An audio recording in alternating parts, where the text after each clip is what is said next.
welcome to Dell EMC Networking Tech Talk with OpenManage Network Manager, and this is for OMNM 6.5. This is Bill Acevedo, and today's topic is automation. We're going to talk about event-based automation and other event processing rules.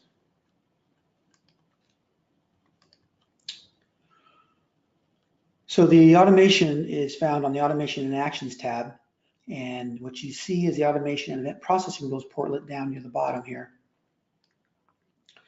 And so we're going to talk about a few things here. First, we're going to talk about what we call basically pre-processing, their non-automation. I'm going to start off here with protocol translation for syslog escalation. So this is the ability to filter syslogs. And so the first part of doing syslogs, number one, let me go over to the alarms and definitions page. In order to start getting syslogs, there is we basically bring those syslogs in and convert them into traps. In order for us to do that, you need to look at a specific event called assured alarms MIB. And so this is syslog notification. Normally this is in a suppressed or rejected mode out of the box. And so you need to come in here and edit this. And you need to set this to alarm. Otherwise, it's just not going to even be, we're not even going to deal with the packet when it comes in. So by default, they're going to be, I believe, suppressed. And so the caveat with that is once you start bringing stuff in, it means every single syslog from every single device that you are sending syslogs from are going to start coming into the system as events. Now, you may not want to do that to have everything come in. And so you're going to have a little bit of control over that and maybe filter out things that you don't want. So you do that with the action that I'm going to show you here. I'm going to do a right click here. I'm going to say new protocol translation syslog. So this is where you say, okay, we want syslogs to come in, but we want to be a little more strategic on what we're going to actually persist in the alarm window. So say next, and you add some filter conditions. And so this could be from a specific device, a specific sysobject ID, entity, name, type, equipment, protocol, whatever it is, you can add that here. So maybe it's just a piece of equipment. You can pick the equipment here if you need to. So you're only going to process syslogs from that box. Now, it could be more than one. You didn't have to have one. You can have multiple devices here. But then this is where you add the escalation criteria. What do you want escalated up as an alarm? You can add criteria here to match specific message text. This is regex type of matching. You can change the severity of a syslog, which is normally indeterminate, and make it a critical if you want to. If you have specific message patterns, this is also regex to match on specific patterns. There's category templates that you can use, other message templates you can use, or you can just suppress if you want to suppress certain ones that you're getting rather than process them. You can do that as well. So there is a test message you can put in here as well and test it to make sure your regex and everything is working. But anyway, that's the first level here of pre-processing rule is the syslog escalation. The second one here is for items where you want basically what's called a stream-based correlation. We'll look at one of these as an example, frequency type threshold. Go to the next one here. I got that name already. Hit next one more time. So this is also where you basically specify an event. So we're gonna see here that there's gonna be settings related to this, but let's just go and pick an event where we want to have a frequency threshold. You know, normally it's be something like a link up, link down, or flapping port. You can search here easily for your event, just by for something with link in it. And so I could put like a link D if I want a link down or something. Search for that. It doesn't matter. I'm just going to pick one here. So add selection. I can do multiple here, by the way, multiple events. And then you can add filter conditions again to further refine this if you wanted to. But the meat of this is on the settings where the frequency pattern that you can set, expiration time specified in seconds. And so, what do you want that to be? The event threshold, the number of events required before the event is published. So if you want this to happen, 5 times, with this pattern, and you can do whether you want reject or suppress if you wanted to. Then you can publish the frequency start and stop events if you want to. And so, and basically you would just get another event saying that. But it allows you to give you that kind of control over basically what we're calling frequency type thresholds.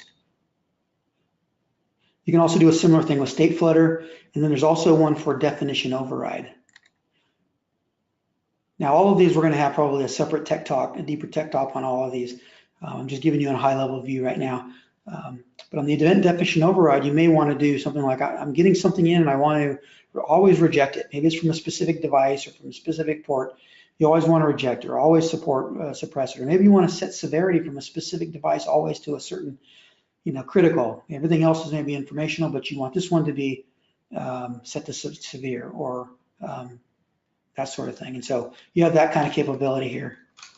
Similar to the other screens. I keep using test, which doesn't work. Again, you have filter conditions and as well as the event. If you don't specify an event, it'll mean any event comes in, we'll hit that, trigger that pre-processing rule. In this case, I need one. Just gonna grab one here, done. Yeah, you can add some filter conditions and say next. So here now we're saying set severity to major. So now we're saying our EPR is saying basically if it's this event, it comes from this IP, let's just go ahead and set it to minor. And so you have that full flexibility to configure those however you like. The final one here is the automation one, which is the real meat of this for automation. So so these are all formed in the same way, but the way these work, of course, you enable these, but you do the same thing. You put in an event that you want to be triggered. Again, it could be linked down or something like that. And there's getting a lot of link downs here. I'll pick one here. Add selection done. So when this link down comes in, I want to do some action. And so maybe I don't care I don't need any other filter conditions. I'm going to say if any link down comes in, so I'm not going to put any filter conditions. So then I want to go on to explicit members is more of a way to force if it comes from a specific device. You don't necessarily need that here, but so the power in the automation comes in this actions area. Now I do hope that you have already seen the actions video, the previous actions video. It shows you how to create your own actions. There are some preceded actions it talks about as well, but this is where you can say if a link down comes in, I want to email it. And so you can put some recipients in here. Could be a distribution list or whoever, but this is how you get an email out. Of course, I spelled it wrong, but you got one or more, call it notify admins.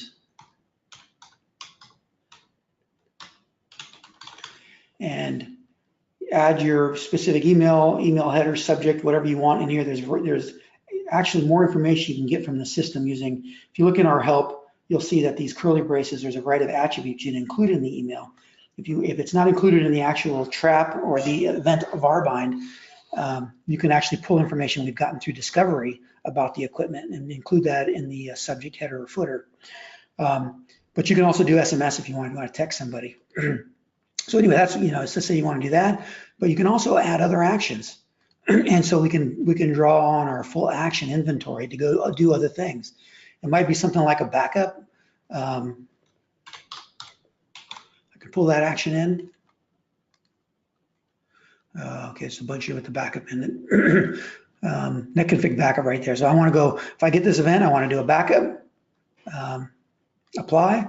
I want to add an action to go do my custom action. And so before in my other prior demos, I had a variety that have demo in it.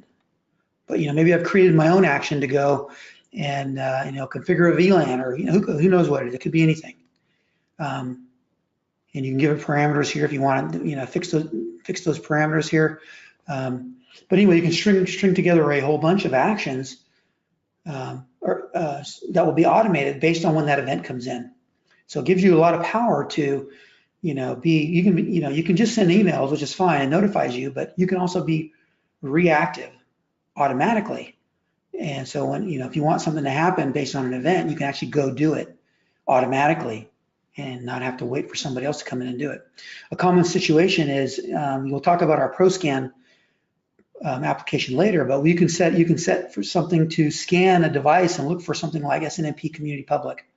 And if that's on the box, that's a policy failure. But the policy will emit an event called a compliance policy failure for that particular policy. Well, you can actually grab that event, and it will know what device it came from, and actually hook in an action to go and take that SNMP community public off the box, just by sending an action that says no SNMP community public. And so that's the kind of automation you can do to resolve issues before they become big problems. So that is a bit of a whirlwind through our automation. Again, the automation can run. Go back to one of these screens here. Let me grab one that's new automation. So you can have these execute only, on alarm creation only. If you want to use the explicit membership, this will be checked here, and it would only execute against certain targets. Gives you a little more flexibility there.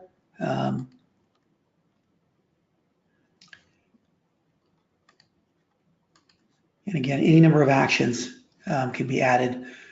Since I checked that box, you'll see here that the added explicit entities is added here. So it allows me to add member entities here, one or more. I said one for now. And then you can add, criteria to override certain things. You can add action parameter overrides. So it gives you a little bit more flexibility to deal with how your actions are going to get executed automatically through your automation. Okay, that's a high-level pass on our event processing rules and automation. I hope you found that useful. We will have more advanced sessions and videos on how to actually make these, show them working and real-world use cases. For now, I'm just wanting to give you a high-level overview on how these actions can work and how they might benefit you. I hope that was useful. Thank you.